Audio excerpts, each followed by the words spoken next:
Meet the team that doesn't just talk about impact, they ignite it. Jim Morris and producer Rachel. Let's go. Good morning. What's happening, everybody? Good morning. Rise and energize. Oh, say it again. One more time. Rise and energize. Someone texted me the other day. They're like, your workout show in the morning is absolutely amazing. And I'm like, you are thinking of the wrong person, or you didn't watch one episode. I love you, though. Workout show? Yeah, I was like, I love you, though, brother. You know, and it was like, dude, just take the second and listen to the first four minutes or 40 seconds even. But I'm thank sitting. you, brother. I still appreciate you sending that text message, even though it was.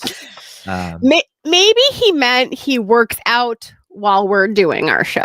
Does that make sense? He was like, oh, I fucked that up. Yeah. Because you can. I've had some people say they work out while they watch this. I mean, it's your morning motivation. He also could have confused it with something else and then saw us. Like, it's all good. You know, I just appreciate the text. Like, hey, thanks for the support. You're seeing me show up all the time. Like, that's awesome. Thank you. I'll take that. I will take that as a win, producer Rachel. Me too. Oh my God. I have to tell you something really quickly. I had somebody in a parking lot literally stop me and was like, Rachel? And I thought I knew her because of the way she said it. And I was like, hi, you know, when you fake, like, I have no idea who this person is, but oh my God.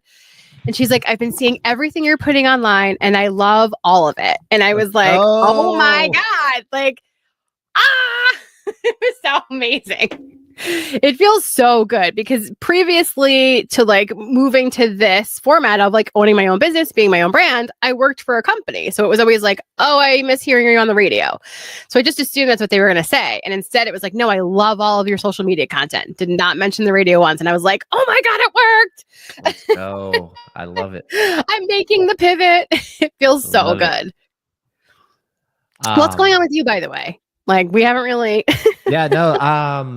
No, I was just one thing that's just been on my mind just because it's been literally yesterday with the family was I was thinking like, oh man, Rise and Energize, something like what's something that I've been focused on lately. And a couple months ago, we were talking about these low level decisions. We were talking about like, what are we going to eat for dinner, honey? Right? Like, you know, I'm saying to my wife and it's like, oh, well, what's for breakfast or what's for lunch? And you know, oh, who's going to drive who and who's going to, you know, take this nap with the kids and who's going to take this client meeting. And I was just like, these are all such low level decisions, right? Like important, need to meet with clients, need to pick up the kids, need to eat, right? Like need to eat somewhat healthy food with kiddos. Like can't just pump them with the garbage, right? So like, I'm like, all right, all these decisions are important.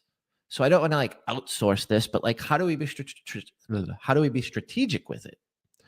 So we did a list for a month, 30 days. We wrote down breakfast, lunch, and dinner and what we were going to make. We put on our calendar, who was going to make the food, who was going to pick up Ellie from school, who was going to drop her off, like who was going to do the day where you go in and you do the parents visit and the dad, like, so we did all that and we had a great month and then we didn't do it anymore. We fell off.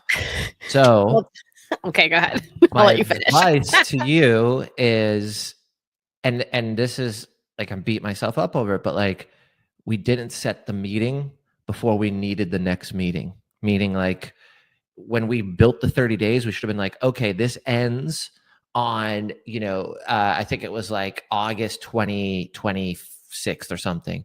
Let's meet on the 20th. And build out August 26th to September 26th, right? So like lesson 1 I learned. Lesson 2 is it takes so much energy for something as stupid as what are we going to eat? Like blown away doing it for 2 weeks. I'm like, this sucks. So as we sit here today, this morning, I'm like, this is something great to just discuss and be vulnerable and honest. Like I felt it at how great it was to do that and how terrible it was. And we're back on it. Like we're doing the list and we're just going to make it happen. It makes grocery shopping easier. So that's less decision-making. We can use the same lists if we repeat the cycles. Like it takes a little bit of upfront work, but something as stupid as this was just taking too much of my energy, too much time.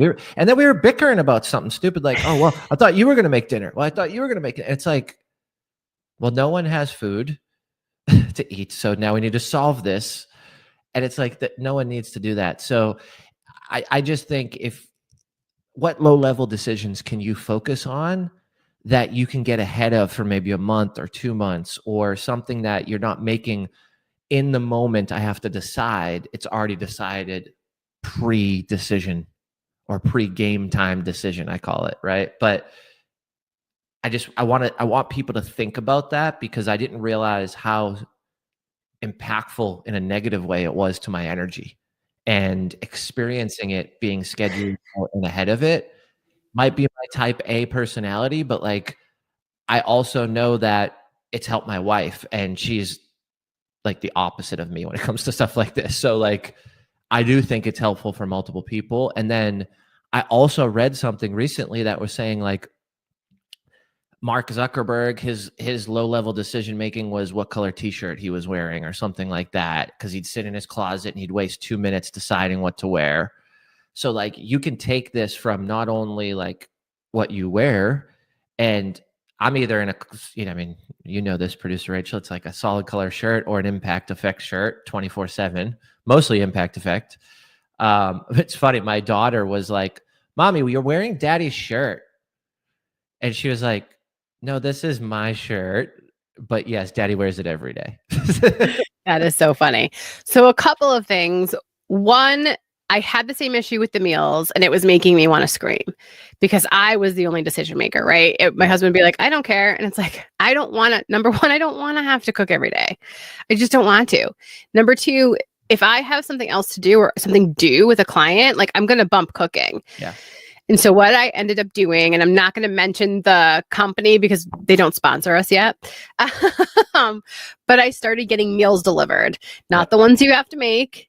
Literally, they are pre-made meals, and my kids just have to heat them up in the microwave. They can pick whatever they want. We can still eat together if we want to, or we can just go watch TV in the TV, whatever we want to do. And that, number one, we've lost a lot of weight because we're not overeating. Does that make sense? And then number two, right, it's portioned out. And then number two, I don't even have to hear what's for dinner. Yeah. It is amazing. An autonomous option to go just grab take whatever you want. Yeah. I'll ask them when I'm ordering the meals, like pre-ordering, you order a week ahead. And I'm just like, hey, what did you like last week? What did you not like? What do you want more of? What do you want me to pay extra for? Like, I'll do it. I don't care. And so it has been the biggest, not only time saver, but my brain to not have to think about that. I fill in with groceries. I'll have a shop for me for like fruit and stuff like that, and snacks and like milk, and always have milk and cereal. But like beyond that, I still don't have to like choose those things, right? I just have to take 30 minutes to like throw it in the ship thing, and I'll see you in an hour. So it's been amazing for my brain, because before I would plan a dinner, grocery shop for the dinner, cook the dinner, and literally before dinner is even over, I'm panicking about tomorrow's dinner. Yeah. Literally, I would be like, oh my God, I have to do this again and again and again for the rest of my life. I was like, I can't do this. And so it allowed me, number one, the freedom to, when I want to cook, I can. I still like doing like bigger Sunday meals. So I'll still do that. But it took this weird space that was taking up in my brain that I just didn't care. I didn't care. It's low level. It's not a major decision that's going to like, do I, cut the red wire or the yellow wire, right? Like that's not the level of decision, but like stack all those low levels, and it becomes a high level of energy usage. And the thing about it is those low levels decisions, they come up when you're not even expecting it. So it's like, well, with Caitlin's like, oh, are you supposed to make dinner? I'm like, oh, now I have to think about that, even though I have a client meeting in 30 minutes, then another meeting. And then it's like, then we can get back and talk about it. So it's like, I don't want to even experience any of that, So I'm just not gonna. And we're going to get back to the 30 days. I'm going to schedule the meeting a week before to set up the next 30 days. And to your point too, the food stuff, it's from our standpoint, it's super healthy on our end as well. And we coupled it with a challenge of not eating out. So that was hard as well. That's hard. Like, oh God, that's so hard. Navigating through that, it's like, well, and then we took, ate out a couple times, and now we're kind of going to go right back into that swing. So yeah, I mean, it's again, I think everything is in strategy, like you can't be excessive in anything, right? Like, so I'm not going to do this forever, but I can do it for 30 days and then I can eat out and take time off. But the low level decisions, when I took the time off of that, I'm like, I can't do it. Like, this has to stick. This has to be consecutive. So like the eating out thing, yeah, I can take some time off, but this low level decision of like what we're going to eat and how we're going to, like, who's going to make it and all that, that's staying forever, because it's too draining for me, as something as stupid as that, you know? But it is. Okay, so for today's challenge, what other decisions can you make? How do they sort that out? So give everybody today's challenge. How do they figure out what a low level decision is? So I did this for a week. I tracked all the things that I had to make a decision about, and I basically then grouped them. So just on my phone, I'd be like, should I get gas now or should I get gas tomorrow? I wrote that down. Like, as literally anything of decisions. And I did that. I say I do it for a week. I didn't do it for a week. I did it for like 3 days. And I realized, and I just reflected quickly. And I was like, my animosity is around fucking food. This is stupid. Like, this is the number one low level decision. Already for me, I typically wear an impact shirt or a solid color t-shirt and with a jacket. I always wear the same hat. I like, those decisions are pretty already standard in my closet. As far as business decisions that I could give you a suggestion about, and I'll kind of leave this one here, and we'll wrap up in a second.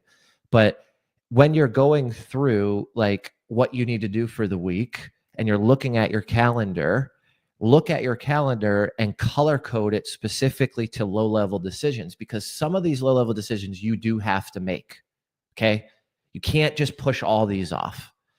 But if you now have colors, you can start to build a plan on how to mitigate it and move it away, how to maybe hire for it.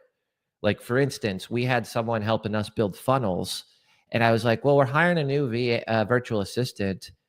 Let's just train her on it. We trained her on it, and now I don't have to make any communication to another virtual assistant.